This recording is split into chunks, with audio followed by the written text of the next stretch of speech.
আজ মা করবে মিষ্টি আমের আচার। তার জন্য প্রথমেই আমগুলো ভালো করে লম্বা লম্বা করে কেটে ধুয়ে নিয়েছি। তোমরা চাইলে কিন্তু মাঝখান থেকে আরেকটা পিসও করতে পারো। তারপরে শুকনো খোলায় কিছুটা মশলা ভেজে নিলাম। শুকনো লঙ্কা, ধনে, সাদা জিরে, রাঁধুনি, সর্ষে আর তেজপাতা ফোড়ন দিয়ে কিন্তু বেশ ভালো করে মশলাটা কড়াইয়ে টেলে নিয়েছি।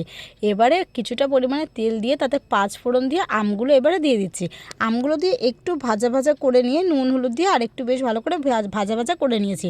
তারপরে দেখো যখন আমগুলো নরম হয়ে গেছে তখন এর মধ্যে কিন্তু স্বাদ মতন চিনি দিতে হবে। আর যেহেতু আমগুলো টক ছিল তাই জন্য অনেকটা পরিমাণে কিন্তু চিনি লেগেছে। আমার তো প্রায় 3 বাটি মতন চিনি লেগেছে। তো চিনিটা দিয়ে তারপরে কিন্তু ভালো করে দেখো নাড়িয়ে নিতে হবে। আর চিনিটা দেওয়ার পর এতটাই পরিমাণে ভারী হয়ে গেছে আমগুলো দিয়ে, আর চিনিটা দিয়ে যে নাড়াতেই পারছে না মা খুন্তি দিয়ে, দেখো কত কষ্ট করে নাড়াতে হচ্ছে।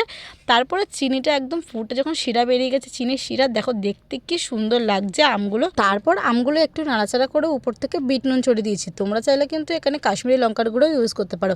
তো কাশ্মীরি লঙ্কার গুঁড়ো ছিল না বলে শুধু বিট নুনটা দিয়ে আর একটু ভালো করে নাড়াচাড়া করে নিয়েছি। আচ্ছা, তোমাদের কার কার আমের আচার খেতে ভালো লাগে কমেন্টে কিন্তু জানিও।